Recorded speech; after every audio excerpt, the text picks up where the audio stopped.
Have you ever met a man who seems trapped in his own life?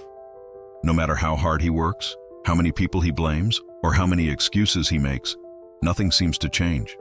His career stalls, his relationships crumble, his health declines, and yet he remains convinced that it is never his fault.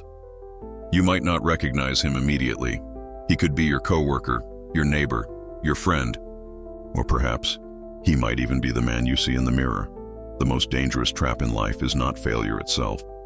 It is the illusion that failure is always caused by something or someone outside of us. The Stoics understood this better than anyone. Epictetus once said, "We suffer not from the events in our lives, but from our judgment about those events." But today, many men have forgotten this truth. They fall into patterns. They repeat the same phrases over and over. Phrases that reveal how far they have drifted from wisdom and self-awareness. Words matter. They are not just sounds, they are reflections of what lives deep inside us. And when words become a man's shield, his comfort, or his excuse, they also become his prison. Today, we are going to explore 6 things a foolish man always says. 6 phrases that sound harmless, even reasonable, but slowly erode his strength, cloud his mind, and weaken his soul. But before you begin pointing fingers at others, pause for a moment. Because the real danger is not in seeing these patterns in others. It is in failing to recognize them within ourselves.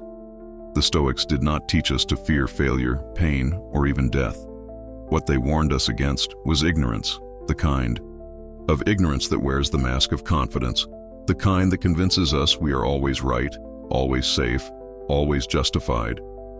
These 6 phrases may sound familiar. Perhaps you have said them before. Perhaps you still do. But today, we will confront them. We will examine the harm they cause. And we will discover, through Stoic wisdom, how to break free from their grasp, to reclaim control, to strengthen the mind, and to live with greater clarity and purpose. Every man speaks, but few truly understand the weight of their own words. The words we speak are not random. They are reflections of our thoughts, our beliefs, and most importantly, our character. Marcus Aurelius, the great Stoic emperor, once wrote, "The soul becomes dyed with the color of its thoughts. If your thoughts are weak, fearful, or self-serving, your words will follow. If your mind is ruled by pride, excuses, or avoidance, your speech will reveal it. And the danger lies in how easily we speak without awareness. We repeat phrases we have heard from others. We borrow words that protect our ego. We adopt language that spares us from discomfort, but at a great cost. Because each time we repeat these phrases, we strengthen the very chains that bind us. We reinforce habits that weaken our resilience, erode our discipline, and blind us to truth." Stoicism teaches us that control begins from within. We cannot control what happens around us, but we can control how we perceive, how we respond, and crucially, how we speak. The wise man understands that his words carry power, not over others, but over himself. His words shape his focus. They sharpen his awareness. They remind him of what is truly within his control. The foolish man, however, surrenders that power. He lets his words serve his weakness. He uses them to justify, to avoid, to blame, never realizing how much damage he is doing to his own soul. In this journey, we will examine 6 specific phrases. They may seem harmless at first glance, things we have all heard, things we have all said, but each one is a window into a deeper flaw, a symptom of a mindset that resists responsibility, rejects growth, and remains blind to wisdom. By exposing these phrases, we expose the traps that ensnare so many men, and by studying them through the eyes of the Stoics, we uncover the way to break free, to speak with truth, to live with courage, and to embrace the discipline that leads to true strength. Before we dive into each phrase deeply, let us first bring them into the light. These 6 phrases may sound familiar. Perhaps you have heard others say them. Perhaps you have whispered them to yourself during moments of frustration, fear, or weakness. They are not unusual. They are not extreme. And that is precisely what makes them dangerous, because their danger lies not in their rarity, but in their commonness, in how easily they slip from the lips of even intelligent men who could be much wiser if only they recognized the poison they were feeding their minds. Let us name them now. I already know that. That is not my fault. It is not fair. I do not have time. I will do it later. That is just the way I am. Now you might already see yourself reflected in one or more of these phrases. Do not be alarmed. We all fall into these traps at times. What matters is whether we recognize their cost and whether we are willing to confront them. In the chapters that follow, we will explore each phrase in depth. We will peel back the layers of comfort and self-deception they offer. And through the timeless wisdom of Stoic philosophy, we will learn how to replace them, not with empty positivity, but with words that reflect strength, humility, and true self-mastery. Because in the end, our words do not merely describe our reality, they create it. Thing 1. I already know that. There is a particular danger that lurks in the mind of many men. It hides behind a mask of confidence, but beneath it lies fear. Fear of being seen as ignorant, fear of being vulnerable, fear of being exposed as incomplete. And so, to defend himself, the foolish man relies on one of the most subtle yet destructive phrases in his vocabulary. I already know that. At first glance, this may sound like confidence, even expertise. After all, is it not good to know things? Is it not knowledge a sign of intelligence? Yes, but only when paired with humility. Knowledge without humility is fragile, and the man who constantly reminds others and himself that he already knows something reveals not strength, but insecurity. The Stoics taught that the wisest man is always a student. Socrates, regarded as one of the fathers of philosophy, famously said, "I know that I know nothing." That statement was not false modesty. It was the recognition that even the most learned man stands before an infinite ocean of knowledge, most of which remains forever beyond his grasp. When a man says, "I already know that," what he often means is, "I do not want to listen. I do not want to consider. I do not want to challenge my current beliefs." Because to listen is to risk discovering a gap in his understanding. To consider is to risk changing his perspective. And to challenge his beliefs is to risk wounding his pride. But the Stoic man views knowledge differently. For him, every encounter is an opportunity to refine his understanding, even if it is a concept he has heard before.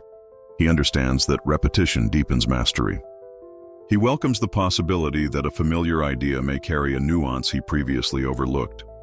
When Marcus Aurelius wrote in his Meditations, he often repeated ideas, not because he forgot them, but because constant reflection is the path to internalizing truth. The repetition of wisdom is not a sign of forgetfulness. It is a sign of discipline. The foolish man, however, is ruled by his ego. His ego whispers that acknowledging his ignorance would make him small, that asking questions would make him look weak, that listening would place him beneath others, and so he closes the door to growth. For example, imagine a young man attending a seminar on personal finance. The speaker introduces the principle of living below one's means. The young man scoffs quietly, thinking, "I already know that." But as the presentation continues, the speaker dives deeper, explaining behavioral triggers, unconscious spending patterns, the psychology of delayed gratification, and the compounding effect of small daily decisions.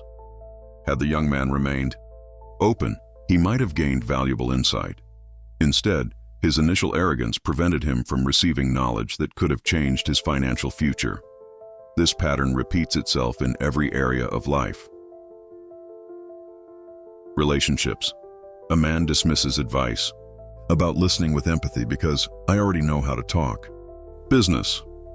A man resists leadership feedback because "I already know how to lead." Health. A man ignores emerging fitness or nutrition insights because "I already know how to stay fit."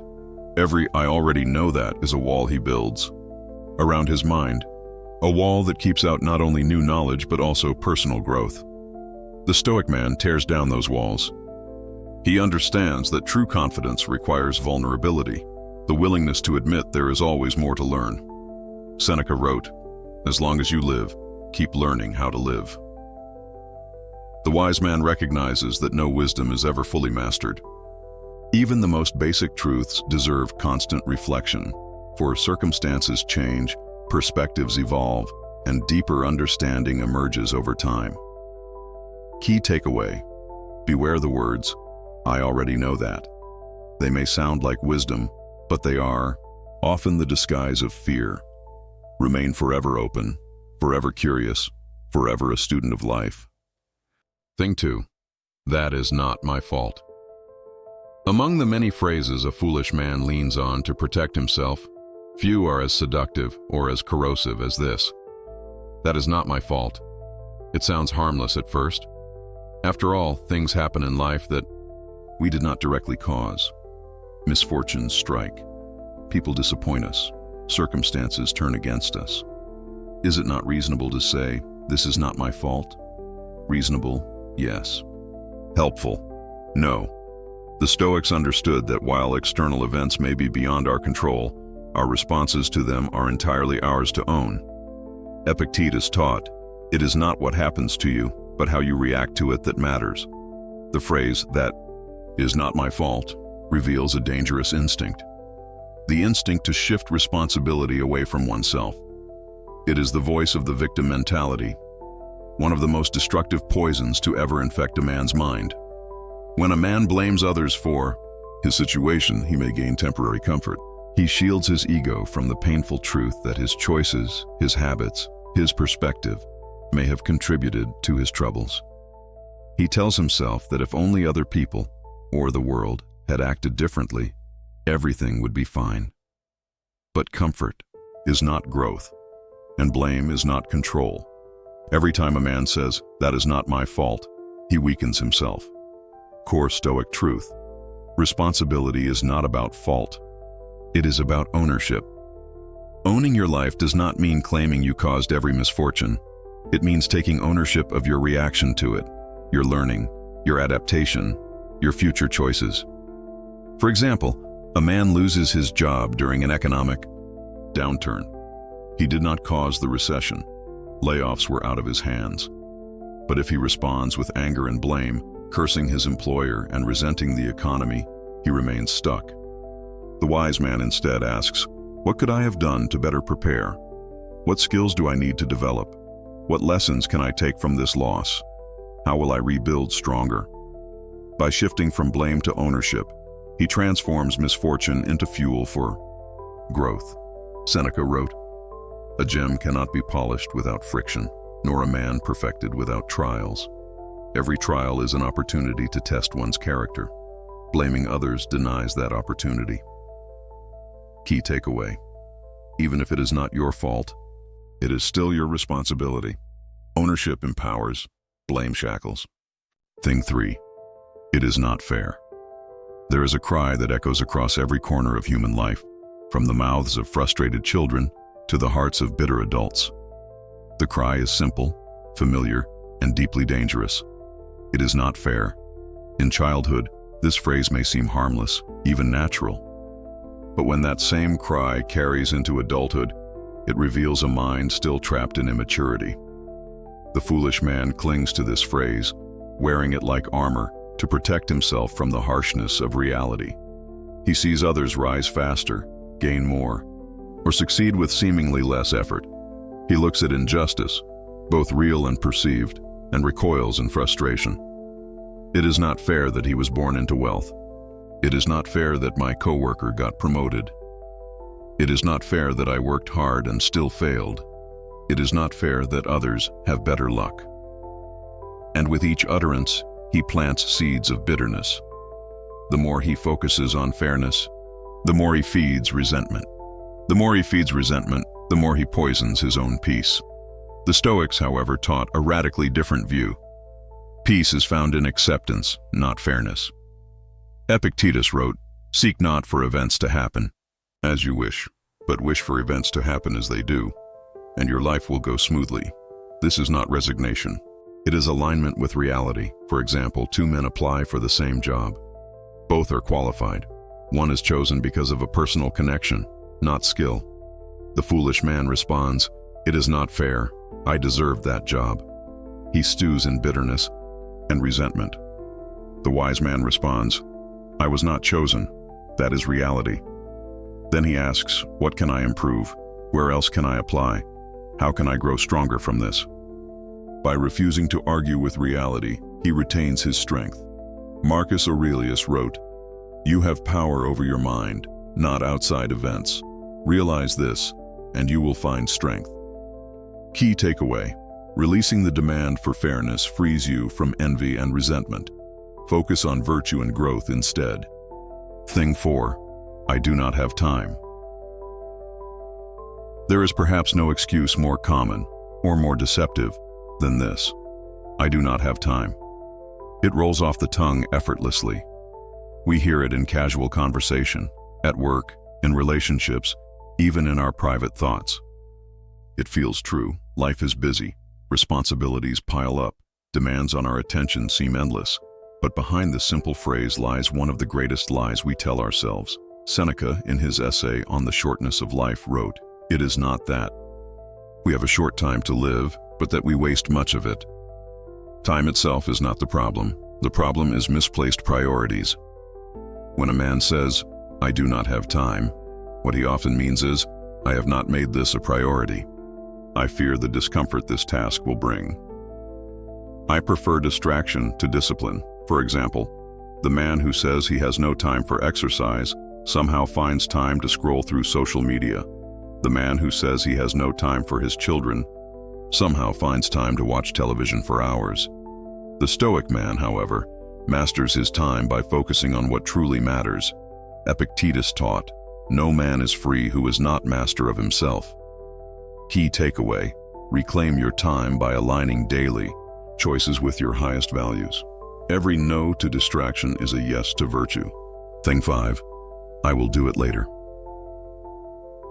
Among all the quiet lies a man tells himself, few are as seductive or as destructive as this one: "I will do it later." It sounds harmless. It feels responsible, even mature. But behind these 4 words hides one of the deadliest poisons to discipline and growth: procrastination. Marcus Aurelius warned, "Do not act as if you were going to live 10,000 years. Death hangs over you while you live, while it is in your power. Be good." The reality is simple. You may not have later. Every delayed action is a moment lost forever. For example, 2 men wish to learn a foreign language. The foolish man says, "I will start when work slows down." The Stoic man says, "I begin today, even if only for 10 minutes. Months later, one remains stagnant. The other has built a habit and moved closer to mastery. Seneca wrote, "While we are postponing, life speeds by."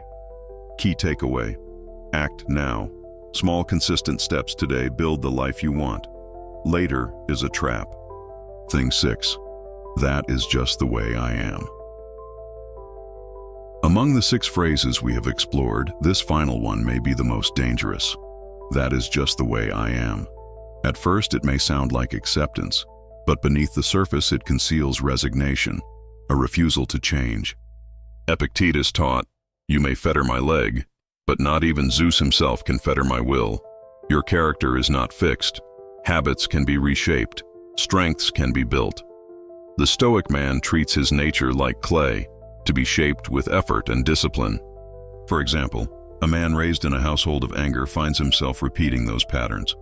Instead of admitting, "That is just the way I am," he recognizes, "I learned these habits. I can unlearn them. I will practice patience and virtue today." Seneca wrote, "We are always complaining that our days are few and acting as though there would be no end of them." Key takeaway: reject fatalism, embrace growth. Say, "I choose who I become." As we reflect on these 6 phrases, a clear pattern emerges: mindsets that quietly erode strength, discipline, and wisdom. I already know that. Arrogance masked as confidence. That is not my fault. Blame disguised as innocence. It is not fair. Resentment dressed as justice. I do not have time. Distraction hidden as busyness. I will do it later. Procrastination cloaked as prudence. That is just the way I am. Resignation veiled as honesty. Each offers short-term comfort but long-term stagnation. The Stoic path demands we confront these lies with truth and replace them with virtue. The Stoic remedy. Having diagnosed these 6 traps, the Stoics provide a clear prescription. Daily self-awareness. Each morning, ask yourself, what foolish phrases slipped out yesterday? What excuses did I make? Dichotomy of control. Distinguish what you can change, your thoughts, words, actions, from what you cannot, others, past events. Act on the former. Release the latter. Prioritize virtue. Let the 4 cardinal virtues guide you. Wisdom, courage, justice, temperance. Embrace discomfort. See challenges as opportunities. Face hard conversations now. Begin difficult tasks without delay. Master present action. Start where you are, with what you have. Do not wait for later. Accept imperfection. Reject stagnation. Failure is feedback, not identity. Learn and improve. Evening reflection. Review each day. Where did virtue guide you? Where did you slip? Plan to do better tomorrow. Stoicism offers not ease but responsibility, not comfort but freedom. By uprooting these 6 phrases within ourselves, we cultivate strength of mind and peace of soul. You have now seen the 6 phrases. Simple words, yet powerful traps. I already know that. That is not my fault. It is not fair. I do not have time. I will do it later. That is just the way I am. But you are not powerless against these lies. Every moment offers the choice to speak with honesty, act with courage, and live with virtue. Marcus Aurelius wrote, "The impediment to action advances action. What stands in the way becomes the way." So I leave you with a question. Which of these 6 lies speaks most loudly in your own mind? Be honest, confront that weakness, and take action today, not tomorrow. If this journey through Stoic wisdom resonated with you, subscribe for more lessons to strengthen your mind and sharpen your character. Leave a comment sharing your reflections and share this message with someone who needs it. Together, we rise. Together, we pursue virtue. Together, we walk the Stoic path. Until next time, stay strong, stay disciplined, and stay present.